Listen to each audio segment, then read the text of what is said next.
Bom, vamos mergulhar de cabeça numa das lutas mais antigas da humanidade, que é o problema da comparação. A gente vai explorar aqui como é que uma distinção divina, totalmente legítima, pode acabar se tornando um gatilho para a insegurança e, em casos extremos, até para a destruição. Tudo isso, claro, com um olhar bem teológico. E essa pergunta já nos coloca bem no centro do debate. Sabe a história de Caim e Abel? Tão conhecida, mas ela não é só sobre o bem contra o mal. A essência dela, o que a análise da fonte aponta, é que esse é um conflito que nasce da percepção de rejeição e da dor que a gente sente ao se comparar. E está aqui o momento que deu início a tudo. Lá em Gênesis 4, a gente vê duas ofertas, mas o ponto importante é que por trás delas existiam dois corações bem diferentes. Deus atentou para Abel e sua oferta, mas para Caim a dele, não. E o ponto crucial não é que Deus rejeitou Caim como pessoa, mas sim a atitude dele. Só que Caim interpretou essa distinção como uma rejeição pessoal, e é exatamente aí que a crise toda começa. Ok, nessa primeira parte, vamos analisar como essa história tão antiga revela um medo humano que é fundamental, o medo da diferença.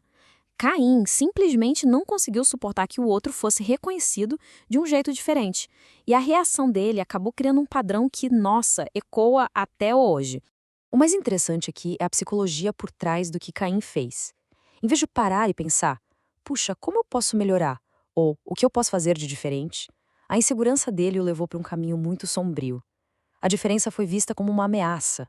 E quando isso acontece, a tendência humana depois da queda, como argumenta a fonte, é escolher destruir em vez de amadurecer. Agora, vamos chegar no princípio que é o coração de toda essa discussão. É fundamental conseguir distinguir entre o valor que cada um tem, que é igual para todos, e a recompensa, que está ligada à nossa responsabilidade e à nossa fidelidade.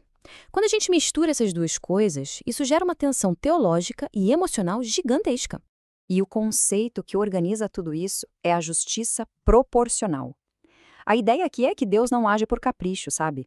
A recompensa ou uma responsabilidade maior não são sinais de favoritismo, de jeito nenhum.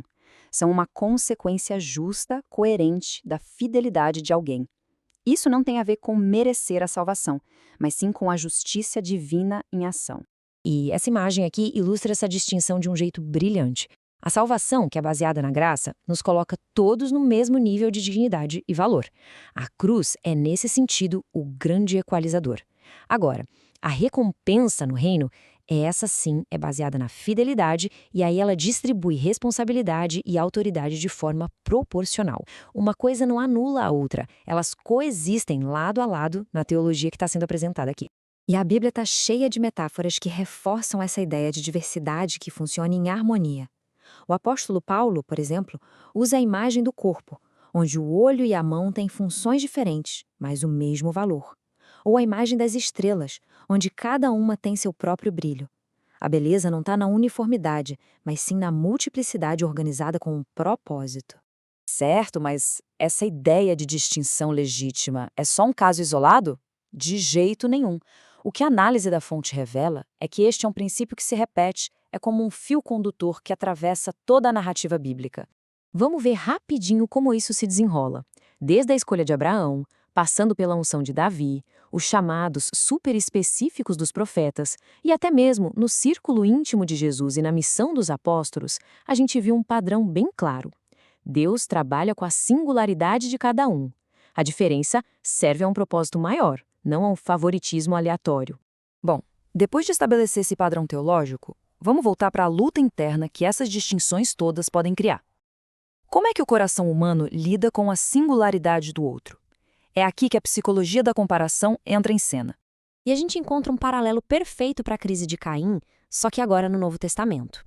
O apóstolo Pedro tinha acabado de ouvir de Jesus sobre o futuro difícil que ele teria. E a reação imediata dele não foi de refletir sobre si mesmo, mas de se comparar. Ele olha para o apóstolo João e pergunta, tá, e ele? Qual vai ser o destino dele? É um momento, nossa, profundamente humano e revelador.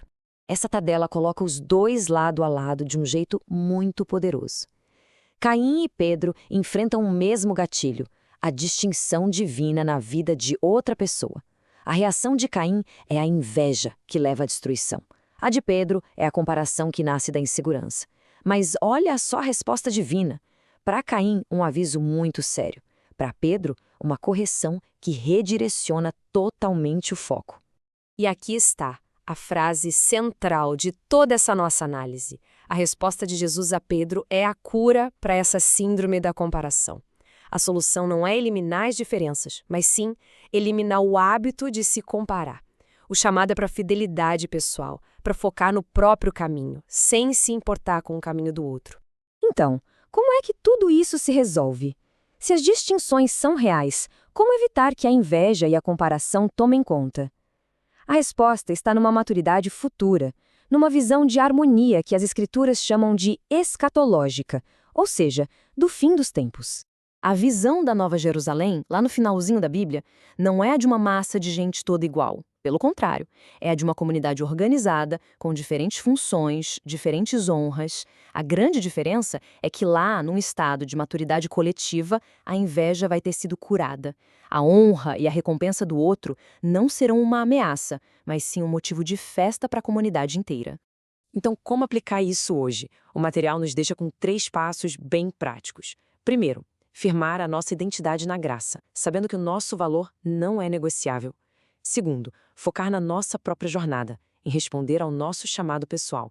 E terceiro, que talvez seja o passo mais difícil, aprender ativamente a celebrar o sucesso e a recompensa dos outros como se fosse uma vitória de todo o reino.